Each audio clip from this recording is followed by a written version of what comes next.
Ready to roll. Yep. No. I need to read my notes. I'm not used to doing this 20-second stuff. The children learned when they were very young not to ask me questions because the answers were too long. In 1971, I met a wild American teenager who was way more exciting than any English girlfriend I'd ever had. So I was really keen to impress her. And my brother had a 26-foot boat on the east coast of England, and he was conveniently out of the way in Canada. So I said, let's go sailing on my boat. So we filled the bilges with homemade beer, and we took off across the North Sea, and we made it to Amsterdam in the boat, even though I had no idea how to navigate in those days, and the only child on board predated the Second World War. This engine had the boat had a hand-cranked engine that was really difficult to start, and on the way back we were becalmed, and we had a ship bearing down on us, and we couldn't get out of the way, and we got run down. So I learned from that ever after. I've been fairly fanatical about having an engine that would start at the press of a button on the boat. Terry apparently learned nothing because 3 years later she married me. And for those of you that think this is kind of humorous, I want to see your pictures from the 1970s. But anyway, for years I couldn't get Terry into seagoing boats. So we built a couple of canal boats in England, 70-foot canal boats, and lived on them. And then finally in 1978, we moved to Louisiana. I paid a $2,000 cash bribe to get a job as an oil field mechanic and electrician because the pay was really good. So that was a fairly intense learning experience once I got out there. And in my spare time, we built a 39-foot sailboat from a bare hull. And I read every book that was then available on boat systems, which was not very many, and did the best I could in terms of the electrical systems on the boat. So in 1987, we go off to sail around the world with a one-year-old daughter, and Terry, 5 months pregnant. It was not one of the brightest decisions I've ever made. We made it as far as Venezuela, at which point our son was born, and between seasickness and baby poop, it was a really messy business. So we decided to go home until the children went out of diapers. In the 18 months we were gone, we wrecked the house batteries twice. We never had enough electrical power. I was already corresponding extensively with the then gurus of the day on electrical systems, so Rick Proctor and Dave Smead, for those of you who remember the 1970s, two great guys. And this resulted in the first edition of my Boat Owner's Mechanical and Electrical Manual, was that cruise and my correspondence with these guys. I immediately got all kinds of snotty letters from the ABYC, because there were various prescriptions in that book that violated their standards. I'd never heard of them before. So we rapidly went to a second edition, and I've been an active member of the ABYC ever since, and it's a terrific organization. In 2007, I was introduced to thin plate pure lead batteries by Glacier Bay, a company that's now out of business, and I realized that the combination of new battery technologies and emerging automotive hybrid technologies could revolutionize boat electrical systems. That effectively we could move on. We've been stuck in since the 1970s with the solid state revolution with high output alternators and smart regulators and DC to DC inverters. So I teamed up with a guy in the UK, Ken Whittemore, and we wrote a grant application to the European Union.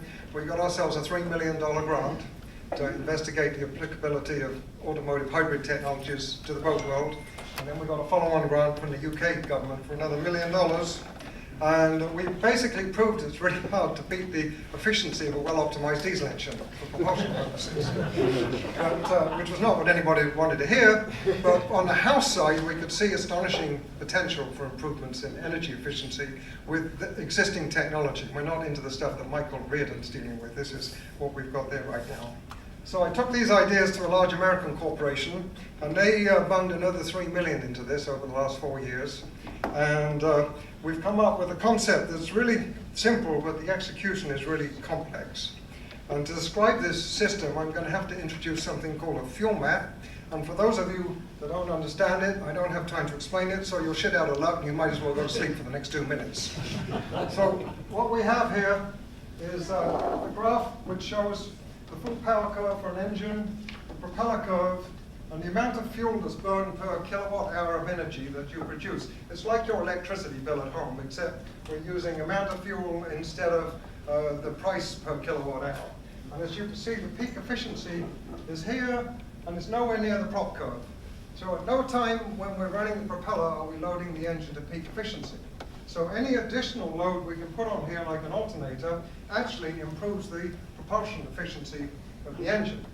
So the question becomes, what if we could put enough load on here to put us right up here in the region of peak efficiency, and we could manage this in a way where we stayed there, we don't overload the engine at idle speeds, and we don't overload it at wide open throttle, which we will do if we just stick a continuous load on there.